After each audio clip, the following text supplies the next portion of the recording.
Hello dear students. मैंने जो PDF इसके पहले डाला था वो बहुत क्लियरिटी नहीं आ रही थी पीडीएफ में, तो मैं फिर से इस वीडियो को सारे क्वेश्चन जितने हमने पढ़ाए थे 1 से लेकर के और 7 तक, 8 और 9 का पीडीएफ आपको सही मिला है। इसको हम केवल सरसरी आपको पॉइंट्स को सरसरी निगाह में अगर आप देखते जाएंगे तो एकदम क्लियर हो जाएगा। तो पहला पॉइंट्स हमने आपको पढ़ाया था कि इंडोक्राइन ग्लैंड्स में हार्मोन तथा एंजाइम किसे कहते हैं, इनमें कोई दो अंतर लिखिए। क्वेश्चन नंबर 1 था हार्मोन क्या, हमने आपको बताया था हार्मोन शब्द का प्रयोग सबसे पहले स्टार्लिंग 1905 ने किया और हार्मोन नलिका विहीन डक्टलेस ग्लैंडियो डक्टलेस ग्रंथियों द्वारा स्रावित होते हैं, सीधे जो है कहाँ जाते हैं, ब्लड में जो है छोड़े जाते हैं। और हार्मोन मेटाबॉलिज्म ग्रोथ को, सिक्रेशन को, डाइजेशन को, एक्सक्रेशन को, रिप्रोडक्शन आदि को नियंत्रित करते हैं, ये भी मैंने आपको बताया था। और एंजाइम क्या है, the term enzyme was coined by, मतलब कि क्वाइंड माने खोजा था कोहने ने। और एंजाइम हमारे शरीर में आवश्यक है क्योंकि वह शरीर में जैव रासायनिक प्रतिक्रियाओं बायोकेमिकल रिएक्शन को उत्प्रेरित करते हैं। एंजाइम एमिनो एसिड के बहुलक होते हैं और ये कम मात्रा में सक्रिय होते हैं। ठीक है, इस तरीके से जो है आप ये क्वेश्चन आपने देखा, दोनों में अंतर आप देख लीजिए। हार्मोन रासायनिक संदेशवाहक केमिकल मैसेंजर होते हैं और एंजाइम जो होते हैं वो जैविक उत्प्रेरक बायोलॉजिकल कैटलिस्ट होते हैं जो रासायनिक प्रतिक्रियाओं की गति बढ़ाते हैं। हार्मोन नंबर 2 में हार्मोन प्रोटीन स्टेरॉयड ईटीसी हो सकते हैं और एंजाइम लगभग हमेशा प्रोटीन होते हैं। हार्मोन इंडोक्राइन ग्लैंड से निकलते हैं, एंजाइम कई सेल से बनते हैं। ठीक है, ये भी मैंने आपको बताया था, पीडीएफ क्लियर होने नहीं था उसमें, इसलिए हमने इसको फिर से बनाया। थायराइड ग्लैंड से स्रावित हार्मोन का नाम बताइए तथा उसके प्रमुख कार्यों का वर्णन कीजिए, ये भी मैंने आपको बताया था। ये देखिए पैराथायराइड चारों तरफ बने हुए हैं, ये थायराइड है। और इस तरीके से आप इसको, इसमें जो पॉइंट्स हमने बताया था उसको लिख दीजिएगा। ठीक है, फिर देखिए नेक्स्ट इसके आगे, ये देखिए स्ट्रक्चर बना हुआ है और थायराइड की जो हार्मोन्स हैं वो मैंने टेट्रा आइडोथायरो थायरो जो है टेट्रा आइडोथायरोनिन और ट्राई आइडोथायरोनिन, जिसको T4 T3 हमने बताया था। और आयोडीन रहित जो था वो आपका थायरोकैल्सिटोनिन था। तो ये फंक्शन भी हमने आपको बताया था इसका, कि जीवन की गति को बढ़ाते हैं, कोलेस्ट्रॉल की मात्रा का नियमन करते हैं और टैडपोल लार्वा के मेटामॉर्फोसिस के लिए बहुत आवश्यक होते हैं।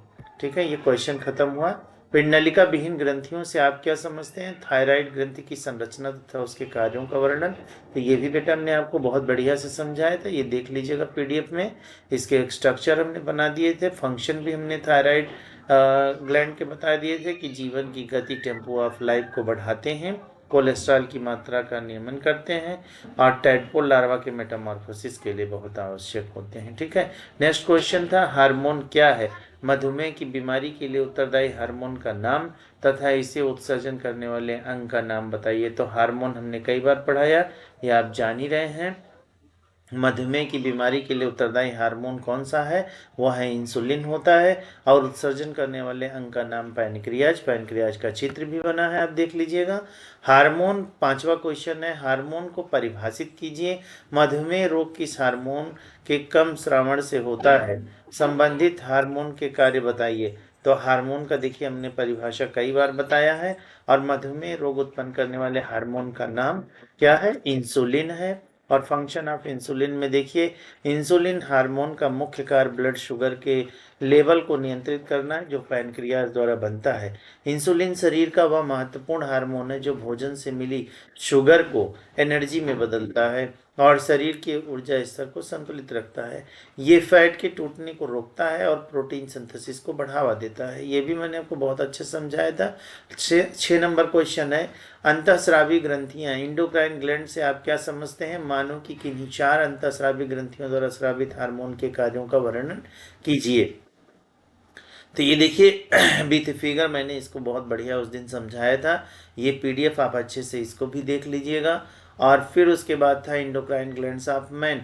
मनुष्य में पाए जाने वाले मुख्य इंडोक्राइन ग्लैंड्स के नाम है। तो पहला थायराइड ग्लैंड है बेटा, दूसरा पैराथायराइड ग्लैंड्स है, तीसरा पिट्यूटरी ग्लैंड है जिसको हम मास्टर ग्लैंड कहते हैं, एड्रिनल ग्लैंड है, पैनक्रियाज है, पीनियल ग्लैंड है, थाइमस ग्लैंड है।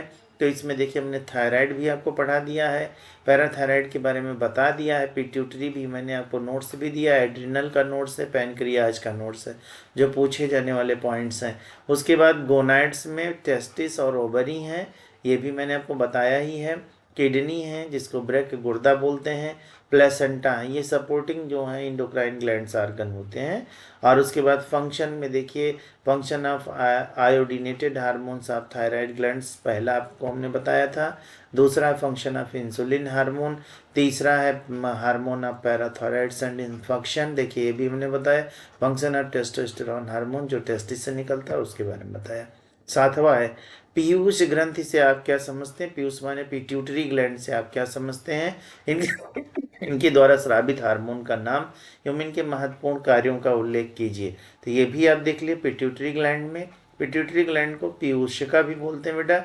और इस तरीके से आप जो है देखिए इसको मास्टर ग्लैंड बोलते हैं, ये हमने सारी चीज़ें बताई थी। पार्ट्स ऑफ पिट्यूटरी ग्लैंड्स में दो पार्ट्स होते हैं, एक एंटीरियर पिट्यूटरी जिसको हम एडिनो हाइपोफाइसिस बोलते हैं, दूसरा पोस्टीरियर पिट्यूटरी जिसको न्यूरो हाइपोफाइसिस बोलते हैं।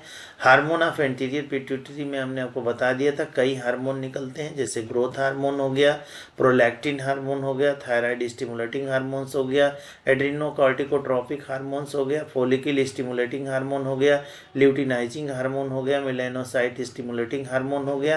अब फिर है हार्मोन ऑफ पोस्टीरियर पिट्यूटरी, इसमें दो हार्मोन निकलते हैं, एडीएच एंटी डायूरेटिक हार्मोन्स और वैसोप्रेसिन, और दूसरा है ऑक्सीटोसिन। ठीक है, function of anterior pituitary hormones भी मैंने आपको लिखा दिया है, और function of posterior pituitary glands भी ये सब पढ़ा दिए हैं। ठीक है, तो ये बेटा इसलिए मैंने बनाया क्योंकि बहुत सारे बच्चों का फ़ोन आ रहा था कि सर पीडीएफ साफ नहीं दिखाई दे रहा है, तो इसको इस पीडीएफ को साफ बना करके और आपको फिर से रिलोड कर दिए, इसको बढ़िया से आप पढ़ लीजिएगा। ठीक है, बस आज इतना ही, फिर देखिए शाम को हम